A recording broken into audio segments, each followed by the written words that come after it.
Everyone, সবাই কেমন আছো? আশা করি সবাই খুব ভালো আছো। আমি খুব ভালো আছি। তো দেখো, আমি এখন একটু রেডি হয়েছি। তার কারণ হচ্ছে আজকে যাব, এখন হচ্ছে একটু মার্কেটে। কালকে হচ্ছে তোমাদের দাদা ভাইয়ের বার্থডে। তো প্রতি বছরই আমি ওকে মিড নাইটে সারপ্রাইজ দিয়ে থাকি, কারণ প্রতি বছরই কিন্তু ওর অফিসে ওর বার্থডে সেলিব্রেশন হয় আর কি। তো আমার ইচ্ছা থাকে প্রতি বছর যে সবার আগে যেন আমি ওকে সারপ্রাইজটাই দিই আর বার্থডেটা সেলিব্রেশন করি। তাই প্রতি বছরই মিড নাইটে সারপ্রাইজ দিই। তো আজকেও তার কেন অন্যথা হবে, কালকে বার্থডে, তার মানে আজকেই ওকে সারপ্রাইজ দেবো মিড নাইটে। তাই দেখো, এখন রেডি হয়ে নিয়েছি। সারপ্রাইজ তো দেবো, তবে বার্থডে গিফট কেনা হয়নি, সেটাই এখন কিনতে যাচ্ছি। তো আজকে পুরো ব্লগটা থাকবে কীভাবে ওকে সারপ্রাইজটা দিয়েছি তার উপরে। তো চলো, এই যে রেডি হয়ে গেছি, তো এখন বেরোবো। তো চলো, বেরিয়ে তারপর আবার দেখা হচ্ছে। তো ব্লগটার সাথে এরপর কিন্তু আমি বেরিয়ে পড়লাম। আর আজকে কিন্তু আমি বাবার টোটো করেই যাচ্ছিলাম। বাবা বাড়ি ফেরার আগে কিন্তু আমাকে নৈহাটি স্টেশনে দিয়ে এসেছিল। আর আজ কিন্তু আমি একাই যাচ্ছিলাম। তবে জানো তো, একা গেলে কি হবে, নৈহাটি মার্কেটে গিয়ে কিন্তু আমার দেখা হয়ে গেছিলো আমার এক বান্ধবীর সাথে। তো বহুদিন পর ওর সাথে আমার দেখা, বেশ ভালোই লাগলো। ও এসেছিল ওর কিছু দরকারে, আর আমিও তো গেছিলাম আমার হাজব্যান্ডের, মানে তোমাদের দাদা ভাইয়ের বার্থডে সেলিব্রেশনের গিফট কেনার জন্য। তো দেখো, প্রথমে চলে আসলাম ভি-মার্টে। তো ওর সাথে দেখা হওয়াতে কিন্তু আমার একটা সুবিধাই হয়েছে, আমার ভিডিওগুলো কিন্তু শ্যুট করে দিতে পারছিল। যাই হোক, দেখো এখানে তোমার দাদা ভাইয়ের জন্য প্রথমে টি শার্ট নিয়ে নিলাম। তো কোনটা নেবো কিছুই বুঝতে পারছিলাম না, অনেক দেখার পরে একটা পছন্দ হলো। তো সত্যি কথা বলতে তোমাদের দাদা ভাইয়ের ড্রেস কিনতে কিন্তু একটু, মানে আমি একটু ঘাবড়েই যাই, কারণ ওর আবার সব কালার ঠিক পছন্দ না। যাই হোক, একটা তো নিলাম, তো সেটা তোমাদের সাথে রাতেই শেয়ার করব কি টি শার্ট নিলাম, মানে কি গিফট করলাম। তারপরে চলে এসেছিলাম হাফ প্যান্টের দোকানে, এখান থেকে একটা হাফ প্যান্ট নিয়ে নিয়েছিলাম।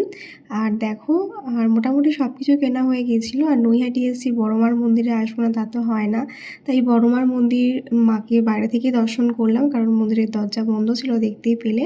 তারপর চলে আসলাম একটু গঙ্গার ঘাটে। তো বেশ ওয়েদারটা খুব সুন্দর ছিল, বৃষ্টি নামবে নামবে ভাব। তো এখানে এসে বেশ ভালো লাগছিল, ওয়েদারটা একদম সুন্দর, মনে হচ্ছিল কি এখানেই থেকে যাই।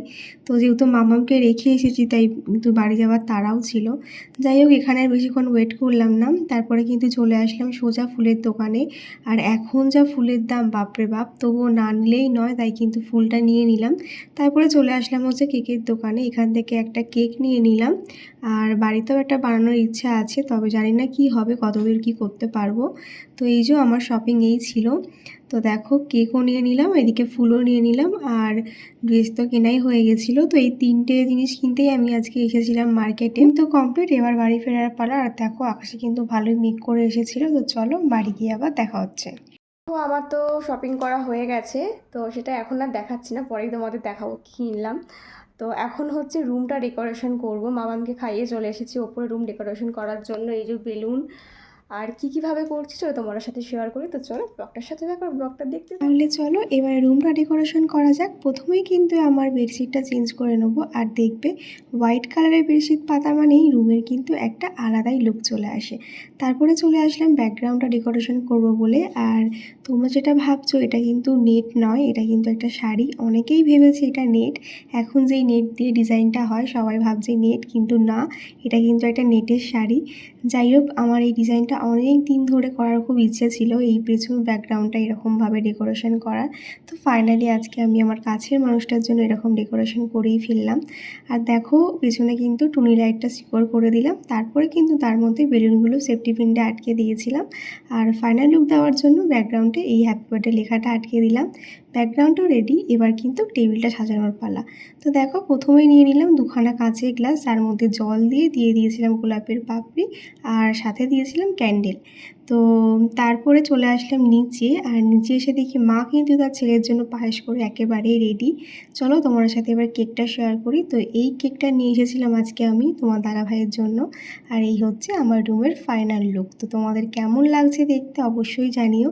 নিজের কাছের মানুষটার জন্য তার স্পেশাল দিনটা এরকম সুন্দর করে উপহার দিতে কিন্তু আমার ভীষণ ভালো লাগে। প্রতি বছরই কিন্তু আমি ওকে মিড নাইটে সারপ্রাইজ দিই। তো এই বছরও তার অনথা কী করে হয় বলো। আর নিজের কাছের মানুষের জন্য ভালোবেসে এইগুলো করার কিন্তু একটা আলাদাই মজা। তো দেখো, ডেকোরেশন তো দেখতেই পেলে কমপ্লিট হয়ে গেছে। তো এখন আমরা রাতে ডিনার করে চলে এসেছি। আর এখন কিন্তু বার্থডে বয়ের আসার অপেক্ষা, তার আগে একটু রেডি হয়ে নিই। তো চলো রেডি হয়ে দেখা হচ্ছে। তো এই যে আমি হয়ে গেছি রেডি, এখন বার্থডে বয় আসার অপেক্ষা। তো শুধু আমি রেডি হইনি, আমার সাথে কিন্তু এই যে আমার ছোট্ট মাম্মামও রেডি হয়েছে পাপার বার্থডে সেলিব্রেশন করবে বলে। তো আমাদের দুজনকে কেমন লাগছে অবশ্যই জানিও। কি আছে পাপার হ্যাপি বার্থডে বলো, পাপার হ্যাপি বার্থডে। তো আমরা আজকে মিডনাইটে সবাই মিলে পাপার হ্যাপি বার্থডে সারপ্রাইজ দেবো। তো চলো ওর পাপা আসুক আর তোমাদের দাদাভাই আসুক, দেখা যাক তার রিয়াকশানটা কী হয় সারপ্রাইজটা পেয়ে। তো চলো তোমরা ভিডিওটার সাথে থাকো। দেখো ঘড়িতে 12টা বাজতে মাত্র 5 মিনিট বাকি, আর তোমার দাদাভাই এখন ঢুকছে। তো চলো দেখা যাক কীরকম কীভাবে। ফাইনালি দীর্ঘ অপেক্ষা করার পর কিন্তু সেই সময়টা চলেই আসলো।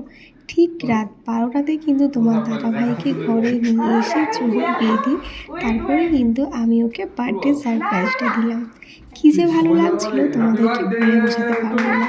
যখন ওকে সারপ্রাইজটা দিলাম আর সেটা দেখার পর ওর মুখে যে হাসিটা আমি দেখতে পেয়েছিলাম, সেটা দেখার পর যেন আমার মধ্যে একটা আলাদাই শান্তি কাজ করছিল, খুব ভালো লাগছিল।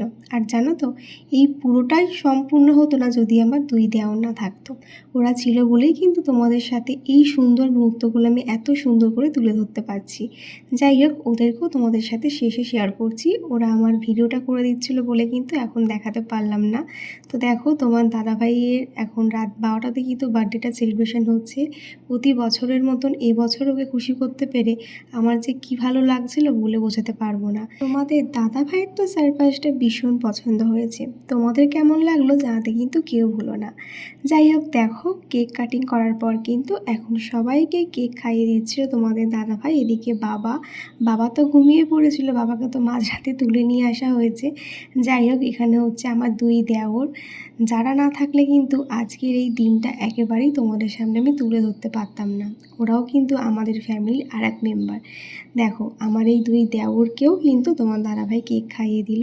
তারপরে সবার শেষে কিন্তু মা পায়েস খাইয়ে দিয়েছিল তোমার দাদাভাইকে। আর আমাদের বাঙালির জন্মদিন মানেই কিন্তু পায়েস। এইভাবেই কিন্তু রাত 12টার সময় তোমার দাদাভাইকে সারপ্রাইজ দিলাম আর এই সুন্দর মুহূর্তটা তোমাদের সাথে তুলে ধরলাম। তোমাদের কেমন লাগলো জানাতে কেউ ভুলো না। আর ভালো লাগলে কিন্তু অবশ্যই লাইক কমেন্ট করে দিও। আমাদের অনেক অনেক আশীর্বাদ করো, আমরা যেন এইভাবেই হাসি মুখে সারা জীবন থাকতে পারি। তাহলে চলো আজকের মতন টাটা।